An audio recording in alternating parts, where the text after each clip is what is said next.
Dr. S. Paul Ibobi da hujing matam asi pisan jarage mayamna asugumba matam asi ekoi mobile madi ekoi sound chi mute tawiraga koi shogi wahi che leptana naba yana ba koi thoram tomidasi daga brand ekoi interaction matam da koi audio si on tawra amuk tamidasi ai mayam dum ta uja si amta koption boina mayam mai mai lai ko phamda khoina kuba oina khumina si ko koi mayam taram no uja bu ikai khumnaba amadi oksha boina. Praise the Lord.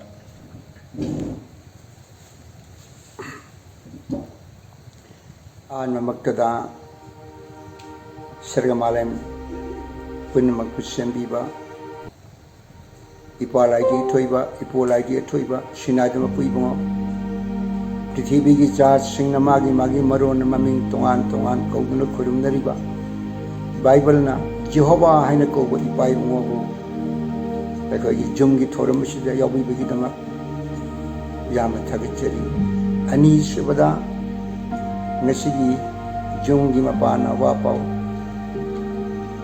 Tabi never links in Diribapunmapu Toraba Aina Proji Sugiming the Kurumjari Ahan Badangasi Wapawasi Ibongo Jesu Christana Mag Tawai Ashem when at Malem Pratibida Lingbi Kiban the Mitagi Hosi Power Kuduinari Magna New Wangang Bigaduribasi Aidi Kalsunatabamin Aduna Ibon want to give up on my young Taminasi Messy message si Yango Madudi Nakoi Puning Olam and Soba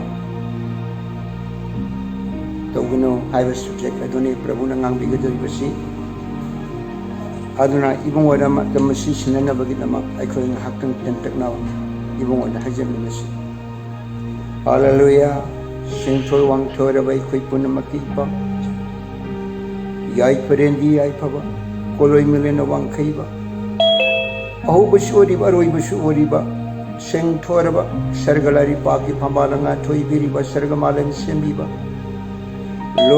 Lord Kayana Ming Tongan Tongana Koduna Kurum Nariba Amatangariba Ipala Yutuba Ipula Yutuba Shinadama Puibu Bible Ibona but Jehovah Ipana Mutagachari Nahakna Homanidaba Jesu Christo and Malem the Limpiraki Jesu Ming Aduda Ibon Nana Bori Pibi Jesu Ming Aduda Nana Kibu can be Jesu Ming the Kupuning Togat Pi Jesu Ming the Anaba Pali Jesu Ming the Ang Pasai one a miracle to be Ibona Mutagachari Sergamalem Nana Sembi Kibani Nana Sembi Kibani Tabungal Bami Bishing a Shibu Kanmina Nana Bagitama Awaba Kayadagi Naktok Shinduk Pina Bagitama Lagisarali Pakta Nungan Lehin Bina Bagitama Ibona Jesu and Lapi Bagitama Takachari Ibona Siwalan Punja Shida Ibon Prabu Jesu Christa Hishinadama Puibon Jehovah Nadarim Ibushin Nabiraga Ibon That's not Sagin Nunda Tawai Asengba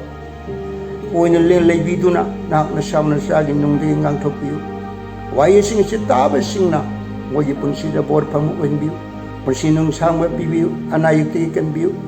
Matavira they can took you, Matilena she they can took you. My family, the Noiba Hara Persinum Samba Puning to Gatpa. You want to put Tarang and Ninja Bapunsi Pangan view, boring Matu the board view. As he message in the Kutalan Soap Seri, blessing view, board view, Narabi Shin view, Tabiriba, Tagan Bapunamakimata. Yai Paba Bor Pibu Haduna Punama Jesu Christi Minga Narayana Hakin from the Nuna Pratana Sitojeri. Same with Serga Gishing out some of Tabina Papum Pibu. Amen. Ehakna I mentioned when a province in a Bibanina. I conjure Sina Mayamda. Bible Puyagi, Bible Shastri, White Karapachagi Bible Gi Anu Walip Navagi Mati Pandukun Gamari White Paring Turk Teret Kasi Pachagi Mayam Puning Changna Paminasi Masung Taminasi Aina Ingridagi Paraga Manipuri the Handoksagi Aina Pajagi Bible si KGB King James Version and ye shall hear of wars and the rumors of wars. Aduga nakoina lan singi amasung lan singi tongasing tagani. See that yengo madadi ye been the trouble nakoi di pulling olam and sober togno. For all these things must come to pass. Maram di punamakase toklabatai, but adubu the end is not yet. Adum manama aroiba adudi oidri tarieta. For nation shall rise against nation. Maram di jati amana jati amagi mayukta haurakani. And kingdom against kingdom. Adugo ning tok lipak amana ning tok lipak amagi mayukta haurakani. And amasung there shall be famines and earthquake and pestilences. Aduga sak tang basing amasung awa andang lena laitung sing tokleragani. And earthquakes in different places. Amasung tungan mafam singda yuar haba tokleragani. Patokraba imogi yawa kunjan nung si wai sing si matakta sinara mapui bunga Jehovana Parameshwar na bor pibo ibisano tabi krabasing pamina krabasing bor pibo ibisano. Wahi si karambakanda hai kibono haibabo. Malim da sinada mapui bungo Jehovah Parameshwar na masak udaba Parameshwar Jehovah masak udaba sinada mapuduna masak uhunna bagidama kan biba mapu Jesu Kristo oina langon taukiba ibona malim da leringai matamda no madima ibongi sebok sing aduna ibona olive kissing da phamduna leiba matam aduda wahang sing se hangkhibani kari haina hangthi madudi. Tell us, when shall these things be? Takbiyo aikhoida hariba thabak sing se karama matamda thokani. And amasung what shall be the sign of thy coming? Aduga ibona lengbira kadabagi khudam sing adu karina oigani. And of the end of the world aduga tabang pan aroiba adu kari khudam na oiragani.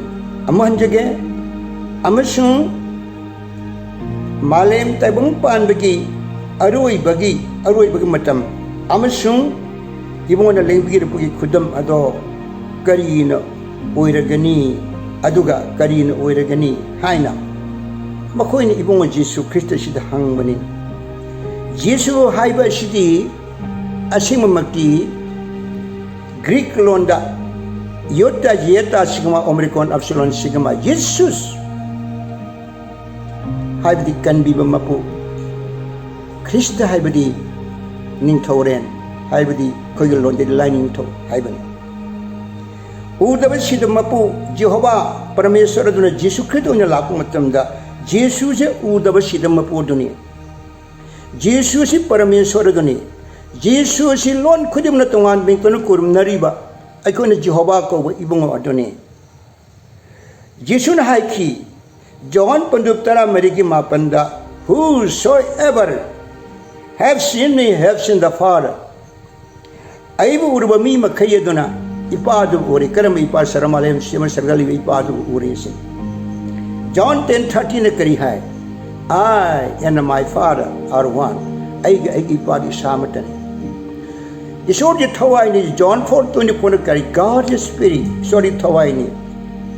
Thawai bagi manamna ibona mi ibusungami uhan busungami adu mi bisna pap chen bagi manamna ibona sathup dunale aseng mami bhakti singda uhli manai singda madari singda uhli aduna ibona tampal mi punamana khangba yananaba ai simi gi sakam da leiba khanganaba ibona sei sa kaya mabanga ai tabam pan bada pokani Jesu na lakani haiki bra thunganaba ngasi selising di mamangda Yesus Kristus oina avatar tawkibani langon tawkibani ibongona mana popudagi thirpa chei ngasi khoina thiriba Gregorian calendar gi 2021 habisi ibona popudi thirpa chei ini aduna tapudi chei na tapudi ibongo Yesu pokre migi papur ge sibi khre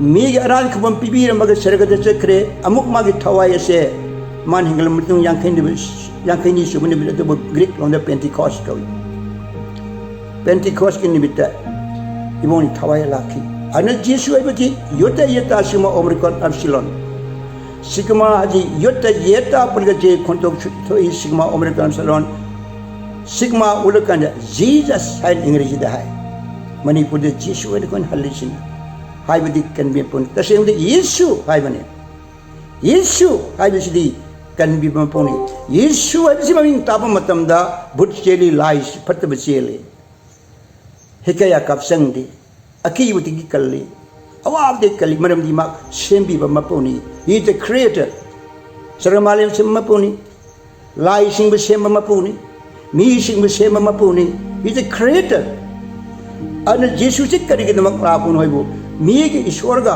pap na khainar mado pap to kupir ga ishwar ga amat oina na ba ibo ge lifa ga to puna na ba ma bu khang na ba ai ishwar ni ji khang na ba ibong wasi tebong panda lakhi ban adoma Yesu Christ duna ngai bagi papun mak pap ki manung le kari yauri pap ba bisi ikuna shawri ba ying thiri ba kal iba shaw thoi ba napan kari ba minusi khangna dri ba lawlessness wayin chatta ba ayona ran thang ba hingsa to ba phatte ba to ba punna makase oi to pa to ba to punna makasibu Sanskrit na pap kawai ba ikuna lang jaba ri so mang aran ba to bulang jaba kawai English sin hari se adugumba pap simiyoi badalai madugi pap ke horpham di aina ngasi subject asi ga mari le di jararo aduna pap asi ke mami ma khaina ishori wari saba yade shoda katpa po laude akoi wahi ta de aduna John ma pani kuntra ma thoina kari hai ai khoina khangi madodi Jehovah ishor shinada mapu ibungona pap chen bising bu tabi de haiba pap chen mami sing katpa po laude pap chen mami sing asina hai ba tabi de pap chen bising asina to bu thabak iboni yate adan me bi pap se lok thok tragadi sargada se loi dariba ai mona kari aji ijeken ko ba puya adugi sastra adugi pandup tarani panyoi pering marida kari haiki all souls are mine thawai punam aigin the soul of the father mapagi thawai the soul of the sin pari machani pagi thawai aigini adu kare aroi bada the soul that sinner will die pap tabu thawai adu sigani tayamunal riba mahadesh mangadariba thawai punam gase mahakini hakjang asi karigino hakjang ase thawai oiba mi chawba ko thawai toma ko thawai ase thawai ne liba matamda wari sabu yadi pa ya duna tama hakjang gi pibani adana bible le kari hai bal poyada hakjang ahum pi son amakori tam padu taraga manga wai perendi phu amasung ni phu mari karino tabi hakjang ase kari ko terrestrial body all body Malem li shat of the Gisaki Bakjang do. Ako gi thawai ase chawni to mun khang na uhli bakjang ase thawai sigi yum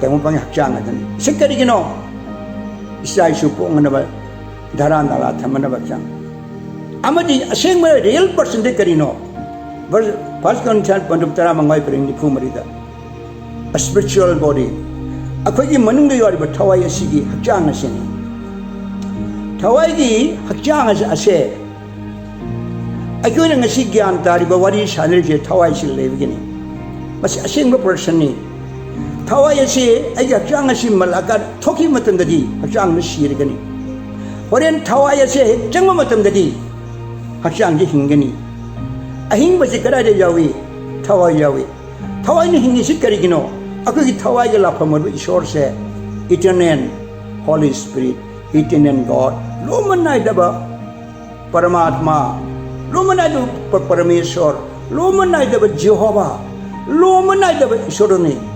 Other mighty eternal God ni. You tell me control in the carry high. Eternal God is thy refuge. Loma night of Mapui Pongashinapui. Isori Bagabandi, Naku is changed upon in eating. Other Loma night Hindu labor. Loma night Hindu labor. Loma night Hindu labor. Ibon. Adama Himba Punsi Dubu. Ibon delay. Adana, never get Hawaii, she won't get laugh when ina. Mashe, eternal life, Lomana, weapon seal.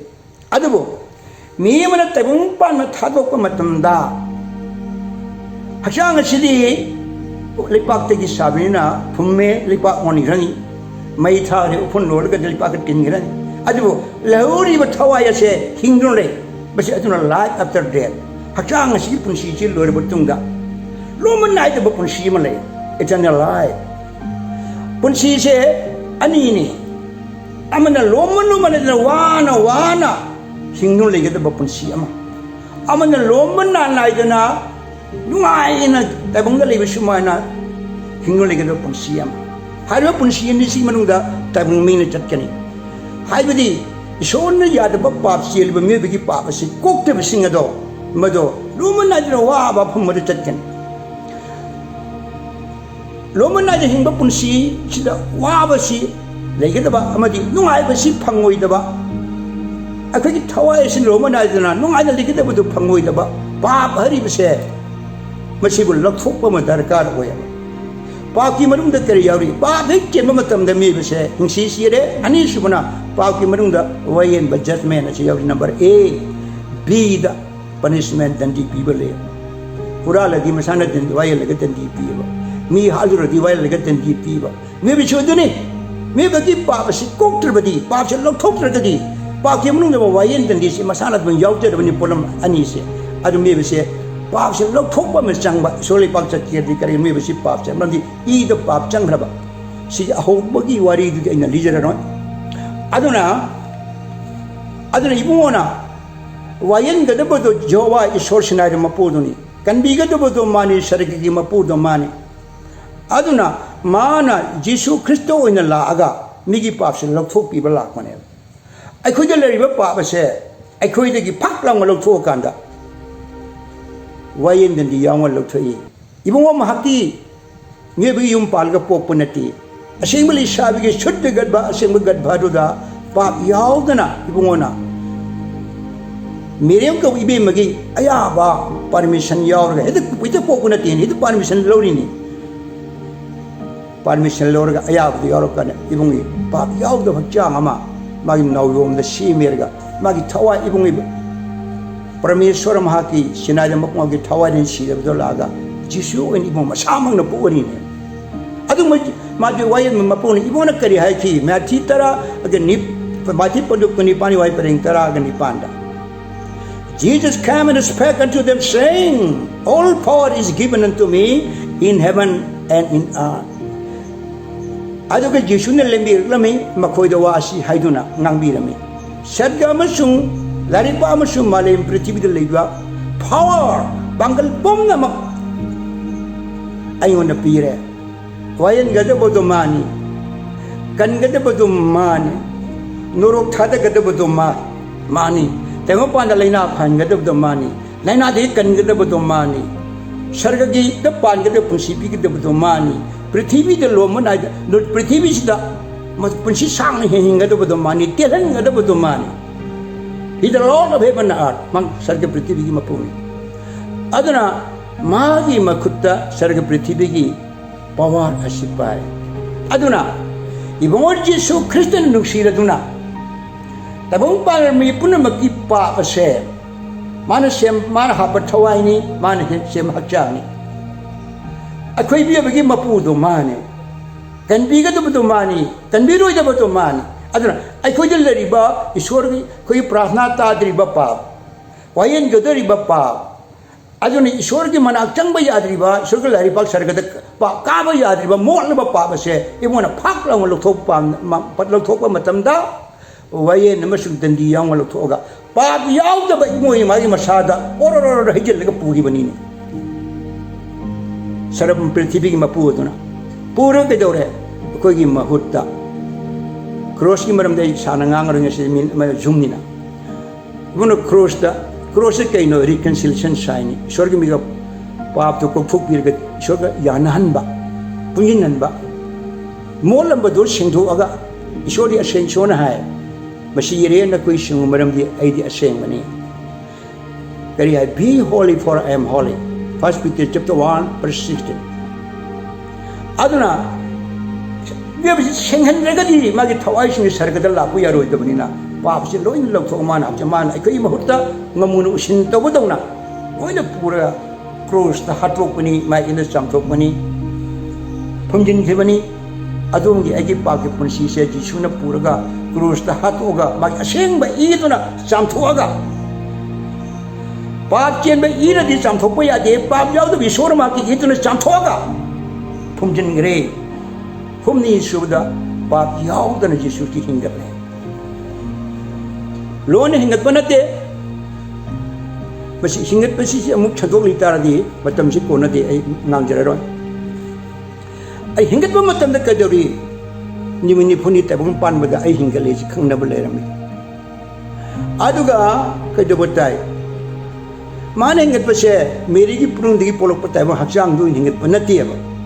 Sargadale bakca ngorong pengan ba lomon nai tan hingba asing ba holy to holy je bakca wana maji hingale inget pada mi changa henman oi to changna sarga kaki sarga kaje benis to manate swai mangi banati mayam da kawar gawari batai pa sharp mil pamin narga ibung ase tapna tam sarga da mit mangda kaki bani ibuna harmi John Pondok Tara Merigi Wipering Tara Nipanda Aina Nakoibu Pitat Patat Pamasagum na Tanam Roy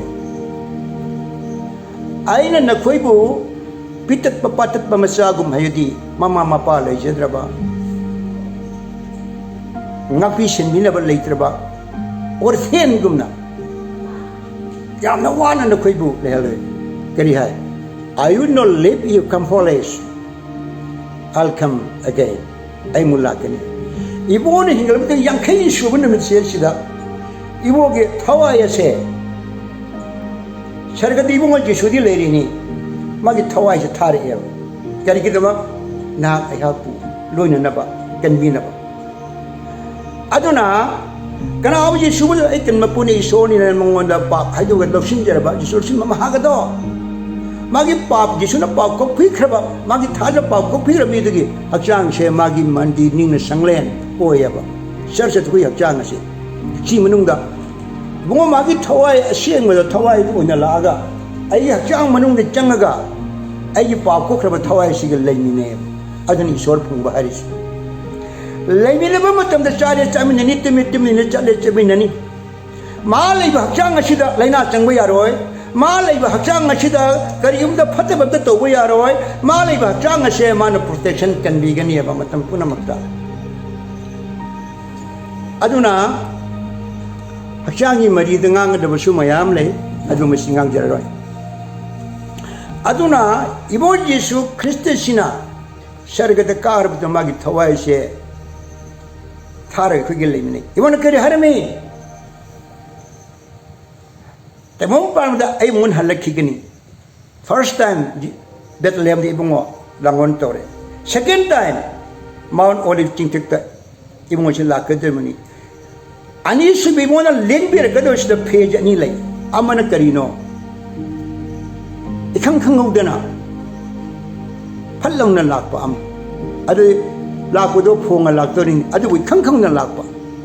And you should go Namadu Karikawi, rapture Kawi. Latin Maroni, rapture, R-A-P-T-U-R-E, rapture, back to Kalpai. But she did Taja was singing Ugani, Taja was singing Tatkani, Taja the wishing of the Uraroi, Taja the wishing Adumle Horan. Amana Revelation everybody, Miang Kangna, Ning Toe singing Ning Toe, Prabhu singing Prabhu, Ning Toe singing Ning Toe, Lining Toe singing Lining Toe ina. Even what you pong na lakani. Aduga Prithivista Lan Kamakani. Aduga Prithivi Bona, Shaili Singama Palagani, Millennium Kingdom. Adu muting the Prithivi Samina Sagalo. मैंने चागल लोई बेचती Bible खत्तन high दे लारी में आमा है आई ना मैं तेरी पुया पाबु मतमदा काइबिरोन पुया दा अम एरम मालेम तरंग मालंग वरिन ई मुस्लिम सिंगिना आखिर की जमाना दा अकुल बगी मतमदा तबुंग मिसी हाहाकार चेलनी दुनिया से कयामत तौनिन ई साइट करी है पृथ्वी से लेररोय ब्लैक होल तिनगने अमम मखुल लमदा साइट न हरिन विज्ञान हिंदू सिंगिना करी है महाप्रलय तोगनी लिपांग अदु सियोर गी इसिना घी थाव वरगी चाकन बाइबल करी है सेकेंड पीटर पन हुवाई परिंग तरादा माले पृथ्वी मैंने चागन सौदोकनी पलम पुनमक सौदोकनी पलम पुनमक है बेग लुपा करोड़ करोड़ सौदोकनी जीव कार अदुगुंबा ईश्वरबु खंगदब मीसिंग यावना परक परक तंग सौदोकनी मदगी मैसा अदुना सेकेंड हेवन अनिसबु कोरो न मोदोंदल लेरिबा मदगी सेकेंड हेवन दल लेरिबा अनिसबा लारी पाक्तल लेरिबा अजु सिगुंबा प्लैनेट ग्रह पुनमक मैंने चागन सौदोकनी अमांग मांगनिसिंग इवोने करी है माले पृथ्वी मांगे किसनो कोरो मांगे किसनो I create a new heaven and a new earth aina anuba koru shadga ama laripa ama anuba malem prithvi ma oddi adi prithvi jodi lo bole roy ising le roy ai samudra le roy adali mising di aram khorang ba leitaba adada jisna pakuru mising adal sargada leibasi kamai leini थवाई की वाली सावी यादे खुद सोम नबा यादे फुनुम नबा यादे कमाई तौनी शरीर की और बच्चा हम जिसने पाको पर सिंच फंगनी है मधु कर कवि सेल बॉडी आमदा टेरेस्ट्रियल बॉडी आले बॉडी पृथ्वी चांग अनिल सुबना अहिंग बाल रियल पर्सन थवाई का चांग अहुम सुबना करीनो शरीर की चांग अरो जीसु ख्रिस्ट तब थाज दबा पाको ते बिसिंग अदुना हारी शरीर की चांग से फंगोय चरगे तत्पसु फंगोय अदुगिदमा जेसु से लाक्तबो याददुना होजिक लेदिसे थोजान गी जुग कवे हानदि वायल याथंगी लो गी जुगनी अदु तोदी यादे अदु तोदी हातकनी अदु तोदी तोनी हाइबो ngक्तने हजुक्ति था जेसु थाजम पाना अकोइना फट्टबोरसु अकोइना हाइजरगा चंगजरगा पाको पीबो नुंसीबीबा नुसी थोजान गी जुग तो होजिक असेनी आदर इबोंग जेसु ख्रिस्ट से अहिंग इबोंगनी अदर इबोंगना कजो बताय पृथ्वी थोकदो थोकदो खरै हाइजगे नंबर 1 पृथ्वी सिदा सही तिरति अवा अनंगले हाइबसे बाइबल इ मदु 7 years tribulation period कवि tribulation अवा अनंग हाइबने अवा अनंग सही तरे सिदे लिजर रोय अदुगा अदुगी मथंगा सही तरिय दसद कदोनी जेसु ख्रिस्तबु यादबा मयामना ईश्वरना तांथोखरबा लाय अदि ममिंग शैतान कवे हारिबा शैतान अदो मदु मीद चंगगा धर्म पुनमक सेमानि यारोइदोरिनि मरुने क्रिश्चियन सिंग यारोइदोरिनि क्रिश्चियन धर्म यारोइदोरिनि पोटकदोरिनि नैगदोरिनि मान हाइनि आई ईश्वर ने आई एम गॉड हाइना मागी मूर्ति सारे कंप्यूटर पालगा मयाम निंगंदोरिनि वांगांगंदोरिनि अदुगा मागी मरमद धर्म ने सेंगतलगा माबु खुरुम हंदोरिनि मागी नंबर दी 316 चातु हुंपुतर ओइदनि चातु हुंपुतर की मार्का से माबु खुरुम दबा माबु खुरुमसि मिसिंग अदुगी मसादा 316 की मार्का से थादरिनि लाइबक तरा पांबोम दरा हचांगी एनी पार्ट द माथानिबा अदुगा 316 से असिगी नंबर याउदबसिंग से लेब योन चाब थकप यामना वागनेब हिंब वागनेब मरमदी नंग 316 से थाद्रबदी नंग पृथ्वी लेबि यारोय नंग तोरे हातकनी एनमाजे सिफाई थार कोई ती थीदोरिनेब अदुगुंबा वारब मतम मलाकनी एलोरेबदा आरमीगदवन बिंद पृथ्वी थालो वर्ल्ड वार अमलेब बाइबल ने पीस हारिबा थालो वर्ल्ड वार से मसि लोइदनेदा इबों जेसु ख्रिस्टन लान खांबा लाकनीब अदुगा चही लिसिंग अमा पांदुरिन बे इबोंना अदुबो हाइब चैत्रति अवाबसे लाक्ट्रिगी ममांगदा इबो जीसु ख्रिस्ट से अखोइब कन्वीनबा रेप्चर से लाकनीबा मरुदी लोन लाप हारिसी अमदन फोंग लाकनी करिगिद मुक्तन मरुदी कराइदे यावी हाइनी फर्स्ट थेसलोनियंस चैप्टर 4 verse 16 17 18 अति मयाम ले रेफरेंस मयाम ले मदु हाइना ले रोय मतम जिल जुमनिना मतम जिल लेते अदुना इबो जीसु ख्रिस्टना लामदाय पृथ्वी की अकोन बगी मतम हुजिल लेटर दीसनी लास्ट डेज नती लेटर डेज का लास्ट डेज खेने विसे अकोन बगी मतम नी लास्ट डेज दी पुम अरुई बगी मतम दुबु लास्ट डेज कवी सिदी अकोन बगी मतम नी अकोन बगा अरुई बगी मतम दी खेने होजी अरुई मतम द लास्ट डेज नती होजी लेटर डेज अकोन बगी सेकंड टिमोथी चैप्टर 3 न करी है अकोन बगी मतम दा तमथीबा मतम लाकनी मथंदबु नुसीजबा सेन पांगन मनवांगबा हिंचा यातंगमबा अफबा इपाम पामदबा ताशिन जेबा यादबा मंगक कनबा लोइना हायरोय मयाम पाबिरो second Timothy chapter 3 verse 1 to 5 मई इरम निरदा आई हुजी मतम मसिनी इमोलाम दा थोकदबा थोगुक्सिंग असे Matthew chapter 24 verse 12 te kari hai iniquity abound the love of many shall was scorned ayuna na yama tawrebadi kaino haiba matumda madu lo chataba kawi wail chataba lo wayan chataba se karino lawlessness ka English da lawlessness se kari hai ayuna na yama kawi loneliness yoradi amana magal landaba matamu da nungsiba se mang khragani nungsiba leiroi nungsiba si mi thamoi da lere oyeba kopi ba lere oyeba thauja lere oyeba aduna akon bagi matam yanamda wayen chataba mat juk amala kani ani subada lovelessness mi thamoi da nungsiba walakpa sagung ngagumba hinchaya tung pusien se violence ki ase la kan mi thamoi yam tamthiba khudam yame hari basigi manungda माना लामदाई मतम तेबुम पांगे लुरब तंजा अमा लाक मतम से मसी कुदम सिंह लाक मतम दा अवाबदि खर फंगनी अदे इबोना करी हाय पुन मसी दे करी हाय गेदे इबोना पुमना मक असी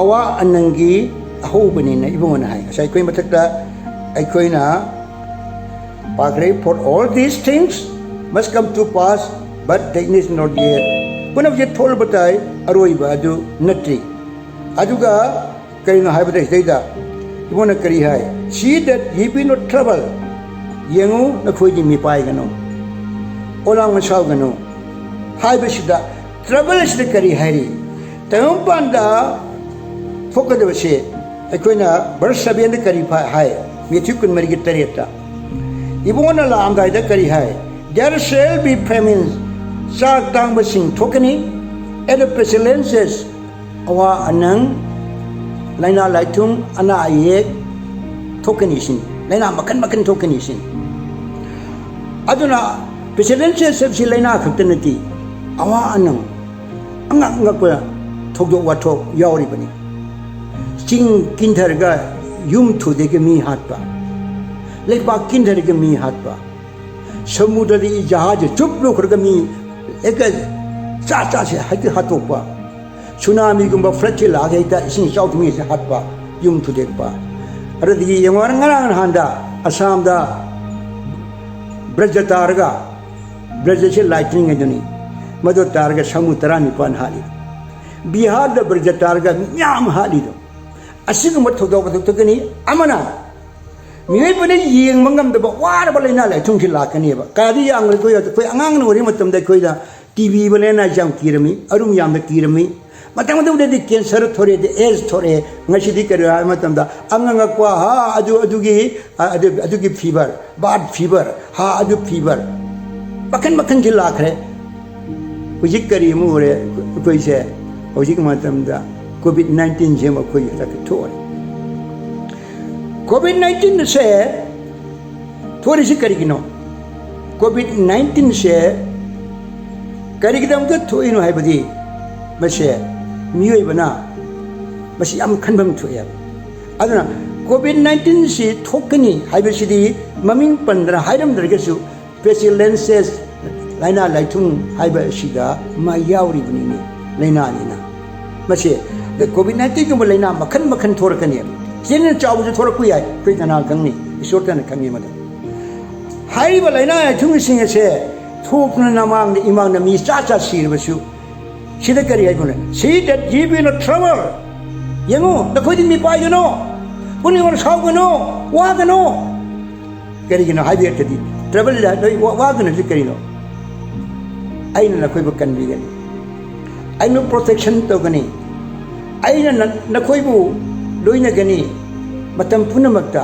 imona kari hai mathi punipan gi wahai pareng kun gi aroi bada kari hai ai pajage amta mayam bible yordi phalto piyo ni kari hai kun gi aroi bada enalo aduga yengu I am with you always even unto the end of the world amen aduga yengu aina na khoibu matam punamakta asida haratok te gona even unto the end of the world taibong pan bagi malem asigi aroi ba adu phawbada aina na khoibu loina aina na khoibu loina gani haibulti loina duna lay future tense na chase present tense na irisi lo yengu I am with you always matam puna magta aina na khoiga loina ri kadai bawa even unto the end of the world amen nangi punsina loiba malem prithvi loiba adu phawbas nang leriba makhai sarga chatri bawje sarga chapa phawda ibungona sukta thalo loina gani hairiba mag loina ba hakchang asida ibungona na hanbe si pamoyeba aduna kari hai aikoina mathi padu taramari ta jitang yengsi koina mathi pandu gospel according to Saint Matthew chapter 14 daida no ma ibungona sibuk singase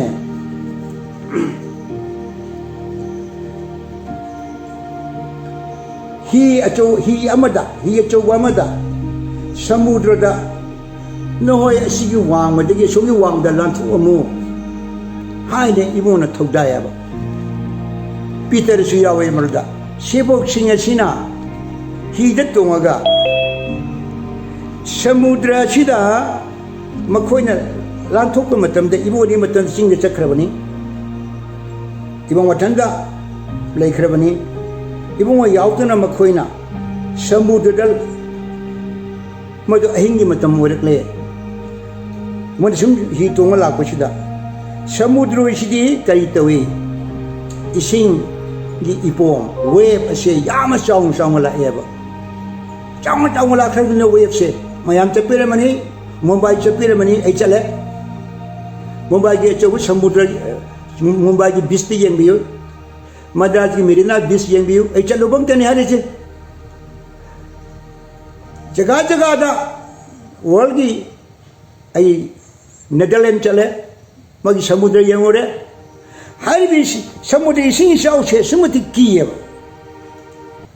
akibu jani yengmada sebok sing hingi matam moi basida kireba sing shau si web sing ju matam da maruda ibunga jesu se isingi matakta kingdagi kumtaraga khona la yeba moi tam sa ibunga na lantu o moiruda matam maruda makoi se ibunga jesu ne se amammanina o matamda moina karina khali spirit oina bhut lai gumna makoina khalleba ada kari hai this is spirit machi thawai ni machi ma haina haire eba and they cried out for fear ki buna makoi lauruk makoina lauruk lame but straightway Jesus spake unto them moina love ibunga tarin but chumna mak jesuna makoido wangang birame kari hai be of good cheer nakoi harau nungai jero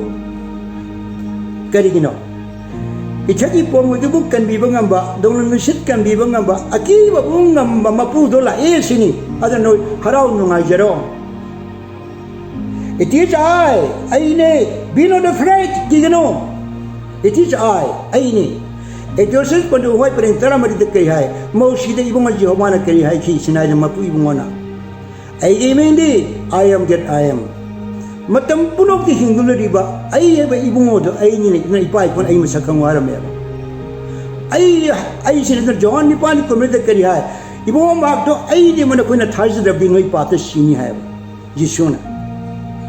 Aduna, I say, Aini, Gigano, however. Amukai, Aja Pundu Nipuma toy. Please stand with me in the book of Isaiah. Isaiah Pundu Nipuma toy, wipering Tarada, Karihai. Fear dog no, none Gigano, for I am with thee, Madam the Aina Nangal Luinary. Be not dismayed, not to Gigano, for I am thy God, Madam the Ain Nangi, Jehovah, Shinadama Puibu Paramisordani. I will strengthen thee, Aina Nangu Napangan Hapigani, Yahweh, I will help thee, Aina Namun Nating Pangbigani, Yahweh, I will uphold thee with the right hand of my righteousness, Hoy, Aina Nangu, Aidi Dhamis Jembegi, yet Tambakut Aduna Pankut Pigani. Hallelujah. Prabhu Yeshu Tagacheri, Jehovah Yai Aduna. Emoji Suji Homana of Shinada Maputani, Pritibia Matangaraba Maputo Mahagni, Miuna, Hachanga Domachani Pani, Tawai di Sorma Samani. Aduna Mahana, Karibako de Karihai, Ainine Kigano, Hayaba, Imo Labamatam Duda, Makuni Ki, Ship Fire. Imona Karihai, Matikuni Pandi, Wipur, Rebuda, Yengu, Aina Naquibu. Tai wong pan with the arrow of power. Matam Punamuk the low in Nole.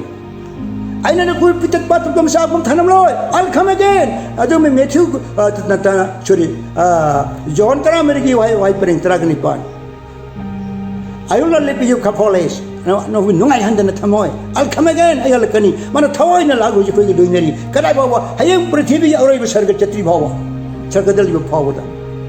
Aduna, Magaloiva Pursiachida. Mongonda, Mana could shelter Champamni, Mana could refuse Sangapamni, Mana Akwegi can be Bamapon, he's our savior, he's our protector. Adana, Jeshu Chum the Mongon Puning, Changna, Pajana, Tajatana later, but the Nahana Karishu, our legano. Be not afraid. Aduna, Bonakari, see that, be ye not trouble, no way putting along my Sabutogan. Adana Ibungo Jisuse, Lam died Anga Kudam de Tokani, I would talk about Kudam Singado, Aina Sungang the Leragadi, Jum di Punga Captain from 7 to 8, was you Pung target Dormani? Aduna, Ibungo Jisuse, a quick Hindley, Malaka the Yamana Cray, Kudam Jinshi would be a quick Torangton Rishi, I couldn't Bible Pare, Matipandu Kunmangagi, Apang Bali Shabi Manga. A single Sabi Mangagi Pandam, a quick Christian in the party to Nini. You won't lock Matam the Torangton living at all, you won't own a Ganiba. Upon Malishabi, Gum the Toronto the Vishing at all. I ain't locked the Shahiti of the Mawa Hogani. Pretty Taro over the Ma Tenganiba. I keep a wab of Punchit Tanganiba. A quick Punamana, Jum the a quick Arab Punamochi Puni Honga, Jisu Tajaraga, Jum the Mala Dribhova, Lerevati, a quick. Karigo the Ashokul Leroy, Lala Latum de Canbigani, Puipusi, protection togani, I could security there, Jisuni. Jesus is security for your life and for me. Jisunang Gipunsigi, I Gipunsigi security. Hallelujah! Other Jesu Christian Sibuchum the Tajaba say, Chum the Tajagadamane, Pangta Tajabanataba. Christian Yavakana day, Christian Oyo, Jesugi, Punsi Shelo. Jesu Tajab Matamda, I make a tokunati. I can change the way, I can light a change the way. I Manungi Mise, Patabo or Madi, Pap Chamber or Madi, Papu, Monsieur Ibani, Patabo or Madi, Apabo or Puni, Sargatango the Punshi or Madu Papo, Sargatanga Punshi Ibani, Lomana the Salapan or Makam Panga, Pamba Punshi Ibani, Amana, Aje, Ashenba, Pakokra Mate Ibani.